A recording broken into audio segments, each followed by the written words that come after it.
Hello, everyone, and welcome to another episode of Tech Hustlers and Fireside Chat with Shruti Kapoor. I'm your host, Shruti Kapoor, and I'm excited to welcome you all to episode 5 of Fireside Chats. In these Fireside Chats, I bring developers from the tech community who share not just their ups, but also the downs and the struggles they have faced. The reason I started this fireside chat was when we look at people on Twitter or LinkedIn or in conferences, we see all the amazing things they're doing. And then we feel like we put them on a pedestal. And then when we face these struggles, or when we are feeling like an imposter, or when we are going through the downs of our life, or even in tech, we feel like we are the only ones and we are like not good enough. But then through this fireside chat, I want to bring people from the tech community who come and share the struggles that they have faced, making you feel like you're not alone. I'm very excited to bring on my guest today, Shaundai Person. Shaundai is a senior software engineer at Netflix. She's an international keynote speaker and an author of a course called TypeScript for JavaScript Professionals, which honestly I cannot wait because I really need that course. She teaches seasoned JavaScript developers to learn TypeScript. Today, we're going to talk about life at Netflix, starting in a tech career as a second career, being a speaker in the tech community, and hardships of changing careers and managing a work life balance. When I first met Shaundai, I think in a Slack group, in a Slack community, I knew we were great friends. We were going to be great friends. But I actually met her for the very first time this year at Reactathon, and it was like best friends at first sight. So I'm so excited to bring on my dear friend, Shaundai Person. Hi, Shaundai. Yay! Oh, I'm so excited to be here, and of course, so excited to get to talk to you again. Yes, we were talking before the stream, and we were like, I feel like this is just going to be us fangirling over each other because we love each other so much. Thank you for having me on. Thank you for coming here. I remember I saw your tweet right before Reactathon where you mentioned like mom, I've never seen her, but we are friends. And I was like, I wonder if that's for me. Yes, and it was for you. Oh, it's so Real sweet. friends. I'm so excited to have you here. Yeah. Shande, do you want to give? I know I gave your introduction, but do you want to introduce yourself? Yeah, and that was a great introduction, so thank you. You made me sound amazing. So, You are yes. amazing. Thank you. Yes, I'm Shaundai Person. I am a senior software engineer at Netflix. I've been here, I'm gonna hit my 2-year anniversary in exactly a month, and, Ooh. yes, I'm loving it. I work on the productivity, engineering team, so our customers that we serve are Netflix engineers. I do everything that I can to make them more productive and, help to get a lot of the junk out of the way that comes with like scaffolding new projects and migrating libraries and repos to new technologies or away from old deprecated technologies, all the stuff that like as a developer, if we could just like get straight into the code, that's my goal Yeah. for my customers, is to make it so that it's as easy for them to just get up and running as possible. Oh, so the idea is like they put a command in and their workspace is set up, all the NPM libraries are set up. Yeah, that's the overall goal for the org. The things that I work on or that I've been working on lately, I'm a UI engineer, so I do the front end. But I work on a tool that is it's a bigger tool, but it's meant to manage the entire life cycle of a repo. So at Netflix, we have thousands and thousands of repos, and there are different alerts and things that can happen when libraries are deprecated. Or when we're trying to migrate everybody onto a new system, engineers could do that manually and go through each one of their thousands of repos and do that manually, or they can use the systems that we set up to just make it easier for them to kind of bulk do it or just get updates on things that and changes that we've made. And then they can also manage other things that are going on with their repo. They can look at pull requests, the CI/CD pipeline builds, and all of those good things. And then they can also change ownership of repos to other teams at Netflix and say, "Hey, I don't want this," or "Hey, I do want this." Um, so the issue that we were solving is that when I started, and still to this day, we have a lot of disparate tools that do a lot of different things. Mm. And not just that, but they all have these very creative names that don't necessarily give you an idea of what that tool does. So um, when you're onboarding as a new engineer, or even as an engineer that's been there for a while, and you're trying to figure out, is there a tool that exists that would help me get from point A to point B? It's like you have to go to all these different places and then find documentation in other places. So this is just a way for us to aggregate all of that stuff together and make it easier for Oh, people to onboard and live their daily engineering lives at that work. sounds really cool. I love that documentation is aggregated in one place. Like you don't have to hunt it down. It's just at the same place. Yeah, yeah, and it's a big undertaking. We're not all the way there yet, but this is what gives me my job security, is that we have a lot of work that we have to do. And it's great to be able to see the impact right away, because you're serving yourself, you're serving your own persona, and you're also serving other people at your company. So it's nice to just get that firsthand excitement and validation that, okay, yes, I'm doing something that is making your work life easier, that's helping you out. Yeah. I wonder like what does life at Netflix feel like? It's been 2 years, so now you kind of like have absorbed that first cultural shock of being at a really huge company like Netflix. What does it feel like in 2 years? What has your journey been so far?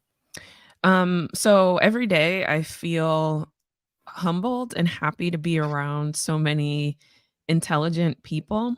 Um, to be honest, sometimes it can feel a little intimidating, and I think I felt a Mm, lot of that, especially when I first started, is like I like sometimes people will do things and I'm like, how did you know to do that? Or how did you figure that mhm. out? But Yeah. what I've been learning, and especially in recent months, is that a lot of the people that I'm looking at with all these star eyes and stuff, they're brilliant people, but they're figuring things out as they go. And Mm, just like I'm figuring things out as I go. So it's helped me to feel a little bit less of that imposter syndrome. One of the things that I do love about Netflix is the culture of, they call it freedom and responsibility, but to me, the way that it feels is like we're all just in this little, not little, this big village, and we're just existing with each other. And mm, using the word village kind of sounds funny, but the way that I think of it is like, I just imagine hundreds of years ago where there were people who are like, "Hey, I want to be a cobbler. I'm going to make shoes." And then they'll open up a shop, and then they'll be like, "Hey, I'm going to sell people shoes." And then there's going to be a farmer, and they're like, "Oh, well, I see that people need vegetables. Like, let me make it an easy way to do that." mm. And I see that with Netflix is like we all kind of, it's not like hierarchical in the sense that you have to go through all these different levels of red tape to decide what you're going to work on, what the best thing is to work on. It's like I can come in on day one, everybody trusts me to be smart and capable, and they're like, "Hey, what skills do you have? Why don't you go ahead and start a shoe store, or become a farmer, and you do this for the company." But it's like everybody's trusted to be acting in the best interest of Netflix, and to Mm, just figure out, okay, this is what you're going to do. These are your priorities. And these are like how you're going to communicate it to the rest of the org. So I really love that freedom. For me, mm. I think I've never experienced that before in any company. And it is a great way to, it's a great environment to be in with the way that my brain operates and the way that I work. I Yeah. think the types of people who aren't as successful are the people who need to be told what to do, and like Mm, all the time, just like, am I doing right? Am I doing a good job? Am I doing a good job? And then have all these different checkpoints in the way, because you're you don't get that much of that. mm, You very much like just operating in this free atmosphere. And the potential that it gives you, like, or where I'm the most optimistic is that you have a limitless potential with what you can do. It's like you have no boundaries. They're like, just do whatever you want, and you can just keep on reaching, keep on climbing. And I'm like, well, yeah. me as a person who likes to just learn and do things and try new things and grow. This is like, oh shoot, I haven't reached my ceiling yet. Like I'm Mm. not even close Yeah. to it. Right. But if you are the type of person who like needs boundaries, it can be kind of tough to navigate an environment like Mm. that. I love the thing you said about like being in a village and everybody kind of bringing their unique skills. I feel like not a lot of companies think about engineers that way because we think about like front end and back end, but like there's so many different things within front end and back end as well. So like thinking about people as like they're specialists in their own kind of field, like cobblers or farmers. I feel like that's such a healthy way of looking at people. Like such an individualistic way of looking at people, like giving them their personality. I love that. And giving people the freedom to explore what they want to do. That's so cool. Yeah. Yeah. It's like it's very easy to change things, or like you're kind of forced to learn more about things. Like, when I came in, I knew React and I knew, yeah, that's pretty much it. I knew React and I knew React and I was like learning more things about the front end. Oh, I knew like CSS and HTML and all that good stuff. Yeah. But That stuff. right, exactly, like that old stuff. But when I got here, that's when I started to learn more about GraphQL and things. Like I'm just picking things up as I go. It it does a lot of times, to be honest, it feels like sometimes I'm underwater because I'm like, I don't even know where to start with this one thing. But Yeah. people are so helpful, and they'll help you to at least point you in the right direction. But Yeah. yeah, it's like you're able to expand your skill set, really forced to expand your skill set so Hmm. quickly, in order to make sure that you're meeting the needs.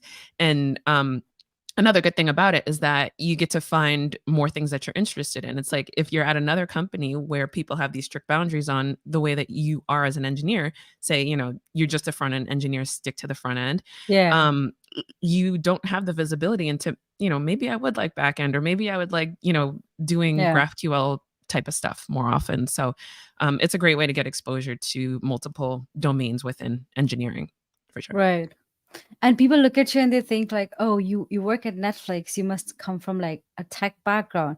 But tech is not your first career. So tell us about it. It is not my first career. No. Yeah, and I'm pretty new to this too. So, I was a salesperson my entire career, and when I say sales, it was a good kind of sales. I wasn't. Yeah, I wasn't in retail. No, not You weren't knocking selling any. us No, I was. knives. Yeah, exactly. But actually, though, I did. I No, it did was. too. Yeah, you did. Oh Yes. my god. That was my first job in Canada selling knives. Oh my gosh. Yes, I did knives.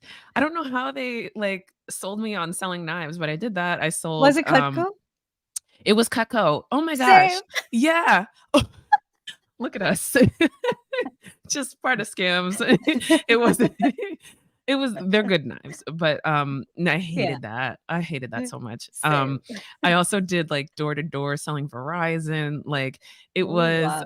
oh my gosh, these are like the worst things. So I did have a very lucrative sales career.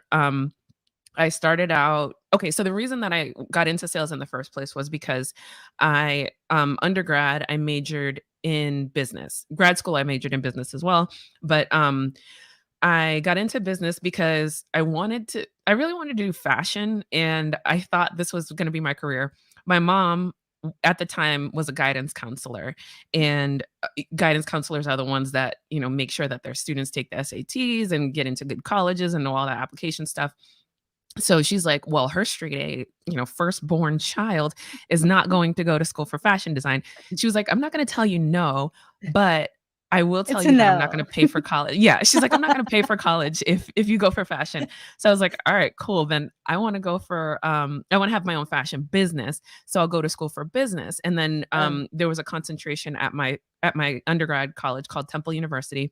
And it was in entrepreneurship. So that was my undergrad degree was business management entrepreneurship. Now, one of my entrepreneurship professors told me that the best way to understand what it's like to run a business is to start a commission only sales job. So that's where I got all mm, this like Cutco and like Verizon things. The first job that I really took to was one where it was 100% travel, and I was going to trade shows and state fairs selling like these nail polish design pens. So like I would just Oh, I was one of those people like in the mall when they call you over and they want to yeah. like buff your nails or like straighten your hair and stuff. I Yeah. was doing that. And Oh, wow. I was good at it, but I was good at it and I was traveling a lot, got to see a lot of the country. So that was cool. Eventually got into tech sales where I was selling enterprise software to NASA was my customer. So I was selling to literal Wow. rocket scientists. Damn. Yeah, selling a programming language called MATLAB and Simulink. Some folks might have used it if they went to school for computer science Yeah. or mathematics. I use MATLAB. It was not fun. Yeah, so I sold it, but I never learned how to use it, and, this was where it started to really solidify the stereotype for me that engineers are, like, these really nerdy, not just nerdy, but, like, because 'cause I'm nerdy, but, like, they have these Dry advanced people. degrees. Yeah, exactly, like, they're they sit in dark rooms, they have bottle Coke bottle glasses, they don't like to talk to people, they're not social, and I'm like and you know me, Shruti, like, Yeah, I'm yeah, not you're that, so like extroverted. exactly, exactly, so I was like, "Oh, that's not for me," and, um, I so I was fascinated with the stuff that they were doing with MATLAB, like, they might be programming a rover that's going to take us to Mars, or farmers were using the software to figure out what combination of chemicals to put into the soil to grow the largest oranges. Oh, Like there's all different. Still, I'm like, wow, it's crazy that how much you can do with a yeah, language, right? So yeah, I was interested in engineering, but I didn't see it as a career for me. right. I stayed in sales for 12 years. There was a brief part where I decided to quit the workforce altogether and follow my passions for entrepreneurship because that was still on my mind. And the business that I started was it started as an online business powered by Shopify. And it was a Oh, store where I would sell everything organic and like natural. So anything you would see basically in Whole Foods or Trader Joe's. It could be pet care, baby care, snacks. And what I thought I would like the most about it was selling because I was, getting used to selling to businesses and I got some really big sales. But what I actually found the most interesting was I learned Liquid, which is Shopify's Ruby based language, their proprietary oh, language, so that I could customize my site and I could make different widgets that would automate my emails or would connect different widgets that somebody else built in the way that I wanted it to be connected to my website. And I was like, this is kind of fun. Like, I like computers, but like still didn't yeah. see myself as an engineer. It got to the point where people were reaching out to me like, could I pay you to customize my site for me? And I'm like, Wow. I could get paid for this, So I'm starting to think of like I'm making websites for my son's daycare and for like this brownie place that I really liked. And I was meeting people from different parts of the country. I don't know how they found me, but like people from different parts of the country were finding me and asking me to like customize their site. And I was like, Uh, cool, this is a great little business. Still saw it as a business. And then so this was like right after maternity leave and oh, or while I was on maternity leave, I was tinkering with sites.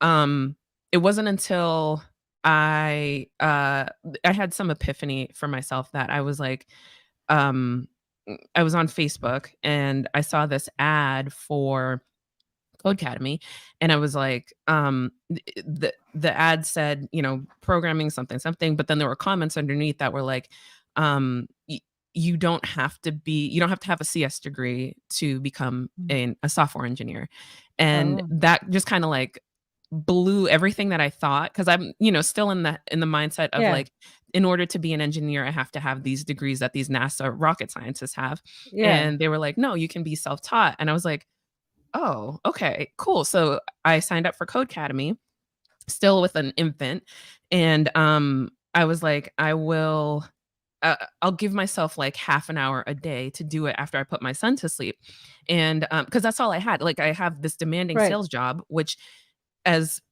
if you've ever been in sales or business, sales is not a career that stops. It's like when your Yeah. customer wants to pay you, you're going to take that Yeah. call, like even if it's at midnight your time. Yeah. And then I have this newborn, and that is a full-time job in itself. So I was like, I only have a little bit of time to dedicate to like a hobby. And so again, I gave myself half an hour a day, and I would be up till 3, 4 in the morning every day because I was so excited about it. I'm like, "Oh my god, I can make the title blue." Like, I was so like, everything was just, Yeah. that whole world of magic. Yeah. Yeah, and so it wasn't until I moved to Georgia, which was 2019, that I decided to like I looked it up and I was like, God, can engineers make money? Like, is this a career that makes money? And I was like, oh yeah, they do make money. So that's when I decided that I was gonna switch careers. So it's new, but yeah, I did everything was self-taught. I found a mentor at my company, and every Wednesday I would show him what I was working on. I did sign up for Code Academy, and I would show him what I was working on, and he would help me get all excited about things like, oh, I see that you're learning about JavaScript methods right now. Wait till you get to React because this is going to get way easier and Hmm. way more exciting. When you start learning about state, you're going to get really excited. And then he was also a great advocate for me too. And I can talk more about how I use my sales skills to get the job. But he wasn't actually, even though he was my mentor, he hadn't actually made the transition. He was trying to transition from sales, then to project management or product management, and then into engineering. He hadn't made that transition yet, but he was Oh. a couple steps above me. But he would sell me internally, and I was selling myself internally. And he was like, when he would have conversations with anybody, he'd be like, "She needs to be the next engineer that gets Hmm. hired for That's our so engineering cool. team." Yeah. That's amazing having a mentor like that. And I think like you came from basically like selling knives to being at Netflix. It's such an amazing and like I that's what I'm going to title this video: selling knives to being at Netflix. I love Engineer at Netflix. I think we sound so badass. That's awesome. You Yeah, that's are true. badass. Thank But you. I love that journey, like like people, I feel like people who are in sales, or like especially people who are like selling knives. Like I remember when I was working for Cutco, I never ever thought that I would work for a really big company. And what and I went to school for engineering. So I don't know, I think like being in that kind of job, it just like pulls your spirit down. You just never I was never able to feel like I could like work and like make a lot of money. I was like, this is what's my job, my life is going to be. But that actually reminds me a question that I wanted to ask you, which people in the community have also been asking me. Like, people come from different different backgrounds, not necessarily a tech company, tech career, or tech degree, and they usually ask question like, "Is it too late for me to get into tech?" Mhm. What is your answer to that? Always no. It's never too late. I don't care how old you are. I don't know you who is asking the question. The answer is no. Like, you might be 99. It's not too late. Like, I think if you have an interest in it, or if you have an interest in, because it's not everybody's in here because they're passionate about engineering. Some people are in it Yeah, because they want to make money, and that's a completely valid reason to be in the field as well. If you have an interest in making tech money, if you have an interest in coding and listening to your own music all day and stuff, instead of having to make cold calls or like go door to door with knives, yeah, yeah, let's do it. Like, make it happen. It's never too late. yeah. Yeah. I was in an Uber, going to work, and the Uber driver, I think he must have been like in his late 40s, and he was asking me. So he told me, where you want to get off, and I said Salesforce Tower, and he was like, "Oh, does Salesforce employ you as an engineer?" And I was like, "Yeah." He's like, "Oh, I want to learn code." I think he must be like 40, like 45 ish or plus. And then he was like, "Do you think it's late for me because I'm like almost 50?" And I was like, if you want to get into tech, you should sign up for a course right now and like sign up for that free code camp. It's completely free, not too late right now. So I'm going to send this video to that kind of person. Next time they say, "Is it late?" I'm going to be like, I'm going to point them to this timestamp and be like, "It's never too late." I love that. Yeah, and I'll, also add something that my mom, told me. This was it didn't relate to engineering, but, I take this advice anytime I go and try something new, thinking that, like, is it too late, or is it getting too late? So, when I was going, to get my master's, or when I was thinking about getting my master's degree, I was like, "Man, by the time I graduate, I'm gonna be 30. So, like, does it make sense to do it?" And she was like, "You're gonna be 30 no matter what. So you can Yeah. either be 30 with a degree or 30 without the degree." And I was like, Oh, "Yeah, I you're love right." You're right. that. Yes. Damn. Way to go, mom. Yeah, I know. I love my mom. Yeah, so good advice. It's good advice. You'll be Yeah. 50 anyway. You'll turn Yeah. 40 anyway. Might as well be 40 or 50 with the tech job that you Yeah. want. Yeah. With the dream Yes. that you have in your mind, might as well accomplish it. 100%. Yeah. Love it. I want to ask you one final question before I let you go. Okay. I know you briefly touched on it, which is like getting into tech while still having a baby. And as I understand, you're a single mom. So tell us about being in tech, starting a tech career as a single mom. What has that been like? Yeah, I can't say that it's always been easy, but, that said, if I take any part of that separately, just being a mom is not easy. Yeah. Getting into tech is not easy itself, but when you're doing both at the same time, of course, it's not easy. Um, I the big thing for me was making sure that I had support around me, and this is something that I'm trying to a skill that I'm trying to, maybe not a skill, but it's something that I'm trying to get better at. Is like, I used to be the type of person who's like, I can do it all by myself. I'm good. Don't worry. I don't want to be a burden to anybody else. Now I'm like, listen, somebody take this child. Like, go ahead, Hmm. watch this child for me or something, or figure out different systems for myself where I can manage the different aspects of my life and, Yeah. keep my sanity. So the first thing that I had to do was find this ruthless level of prioritization. Otherwise, I wouldn't get Hmm. things done. What are the most important things to me? Well, one, I'm in my sales job, and that's what's paying the bills. So that's first and foremost. I need to make sure that I'm doing a great job at that. Also, my son means the world to me, so I need to make sure that I'm a good mom to him and spending the time that he deserves with him. And then third, I'm really interested in tech and becoming an engineer. So I'm going to spend every spare moment that I have just focused on this, and I'm going to immerse myself in it in whatever way that I can. Like, I was listening to podcasts. That's actually how I met my current manager, Ryan Burgess. Oh. I was binging his podcast, and then I ended up tweeting at him like, "Hey, does any," or tweeting at the handle, um, for front end happy hour. And I was like, "Hey, I listened to this podcast in like 2 weeks. Does anybody have any recommendations for a good front end podcast now?" But that's how we initially met. But so on my sales commute, this was before COVID. My sales commute, I was listening to podcasts, I was listening to books, I had apps on my phone where, like, if the meeting wasn't interesting that I was in, I'd be, like, practicing coding on my phone. So, it was like every moment was centered around that. We could argue that it might not be the most healthy way to do it, but it was the way that I got it done, and it's Yeah. the way that I got in, Yeah.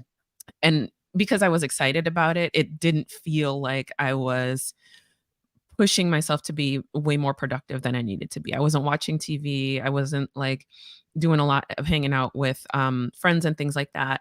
Now I Hmm. can. Now Hmm. I've reached that goal, so now I have a lot Yeah. more time to do stuff and travel like I want to. But, yeah, it was, a very intense time with a lot of focus, but it was fun because I loved the coding, and Hmm. my son was actually my inspiration because I saw 2020 was my year of change. This is the year that I switched careers. It's the year that I became a single mom. And I was like, in the beginning of the year, I was like, I want every aspect of my life to be something that I look forward to. I want to look forward to Mondays. I want to look forward to Fridays. I want to look forward to Thursday afternoons. So I don't want any part of my life to exist that I'm dreading. So I just Hmm. cut things out of my life that didn't serve me. And I was like, I'm going to switch careers. And I wanted my son, the reason I did this is because I wanted my son to see that yes, he was born, like, me and his dad didn't work out or whatever, but I don't want him to ever feel, because this is not Mm, true at all. I don't ever want him to feel like he's the reason I had to hold back from my dreams. mm, Instead, I want yeah, him to know that he is the inspiration for me to have this happy life, and he can, see a happy mom. And yeah, once I did change careers, I think I tweeted about it, but I just noticed how much lighter he was. Maybe it was me, mm, but like I think me being as happy as I was in my new yeah, career, it translated to him. Like he felt right, that same happiness. And I'm like, I always want, that's what I wanted, and this is what I always want. So that's why anything yeah. that I do in the future is all very driven by my son and his That's happiness as so well. beautiful. Damn, that makes me want to have kids now. They're work. They're a lot of work, but they're great. Yeah. Oh, that's so beautiful. Like, you just said this, right? Like, I don't want my son to feel like I'm held back because of him, but I want him to see that I'm inspired and I'm moving forward because of him. And that's such a awesome, like, beautiful statement. I love Oh, that. yes, yes, and I mean it. When he gets older, he's 5 now, so he doesn't really care about stuff like that. Unless I'm talking about Ninja Turtles, then he, like, couldn't care less. But someday, he'll watch these and be like, "Oh my goodness, my mom loves me so much." Oh, that's so sweet. I see his photos. It makes me so happy because he looks like such a happy kid. He is a happy kid. Yeah, I could talk about him all day. I know that's not the point, but he is my little bestie, my little broke bestie. And so, okay, so recapping, you started tech career in 2020, correct? Mhm. Correct. Damn. Let me just point out how badass Shaundai is. She started tech career in 2020. 2023, she's working at Netflix. She gave a conference talk at React conference, like the official conference. We shared the stage. That Oh, was probably my first, like, best talk I've ever seen of you. But oh, I think thank in you. general, because like you, Thank you.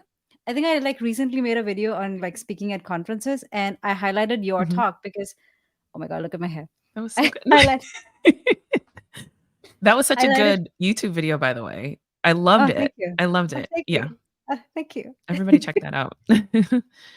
I loved your talk because I think that was the first time like somebody had broken down such a hard concept of like streaming server. I don't know, server side streaming or rendering. I don't even know with Yeah. suspense. Streaming, server Uh, rendering with suspense. Mhm. some combination of those keywords. Yes. It was the first time somebody had broken down such a hard topic into such an easy way. And then when I first saw you at Reactathon, like speak live and talk about like table to toddler, I was like, oh my God, that makes sense. Oh, So I yeah. loved it. Oh, Yes. good, good. Yeah, so that's, you touched on a great point, is that, like, I don't see my work and family life being separate, and because of COVID, like, all of the lines are have been Yeah. blurred, because, like, I work in my house, like, my son's room is that room right there, and, so, like, I wanted everything to kinda play together. I didn't wanna be like, "Oh, now he's gone, so I can start working on things." I wanted him to be involved in it too. Yeah. And so I started out, there's a pinned tweet when I was learning to code, where I was using a Wes Boss's course on JavaScript. I redid it so that I could make a letter learning app for my son. So like that was one of the ways that I learned, is that I started to make projects for him, and then I speak in analogies. So when you see my conference talks, the majority of them are like parenting related analogies, but it's not, you don't have to be a parent to understand it. It's Yeah. like Totally. anybody could get those things. Yeah. But yeah. Exactly. Yep. Yeah. I So loved it. Shonda, you're a badass. I love it. I see you doing such amazing work. It inspires me to do better work for myself. And I love that. More power to you. likewise. I'm so glad to meet you. Likewise. Yes, I'm grateful to have you as a friend, and I'm grateful to be part of this live stream as well. Thank you for inspiring me too. I was telling you before we started this, that I see all of the amazing things that you're doing, including this, and it inspires me every day to just like be the badass that I am. Like there could be no badass of me if there were no badass of you. Oh, oh. Okay, I'm gonna go and I'm gonna go to lie down Of and course. blush in it for a while. I love it. Okay. We're almost at the end of this podcast slash stream slash YouTube video. And I always like to wrap it up with a goal that we've been working on. Shaundai, do you have a goal for us? I do. I want to finish up this course, this TypeScript for JavaScript developers course that I've been working on, and that's my big thing. I also, for work, I want to learn more backend. I want to learn how the backend works. Not necessarily that I want to do the backend stuff, but I want to be able to communicate with the backend engineers better by understanding more about what they do, how they structure things, how they architect a backend. Hmm. I think it'll help with communication, and it may be something that I end up being interested in too. You never know, Yeah. but Yeah. that's one of the things that has been really a big theme for me in the past couple Amazing. months. I can't wait for your TypeScript for JavaScript professional course because I really, really need that course. I got you. I got you. Yeah, let me get inspired and uh, get working on it too. All right. Okay, so now we're gonna hop into Discord. Shaundai, are you gonna join us in Discord? Let me share the link here. Yep. Is that just a chat, or are we gonna do video as well? We can keep the video off, but usually we do like voice call at least. And the idea is like people in Discord can come and ask you questions one on one, and chat with you more and talk about our goals. Great. Okay. I will see all of you over there in just a minute. All right. See you all there. Thank you so much, everybody, for joining us on another episode of Fireside Chat. If you want to follow Shaundai, you can find her on Twitter at, let me see if I get this right, Shaundai. That's it, Yes. right? Yes, ma'am. Awesome. You got it. All right, Okay. cool. Thank you All so right. much, everyone, for joining. Thanks, Shaundai, for being here. Thank you. Bye. Bye.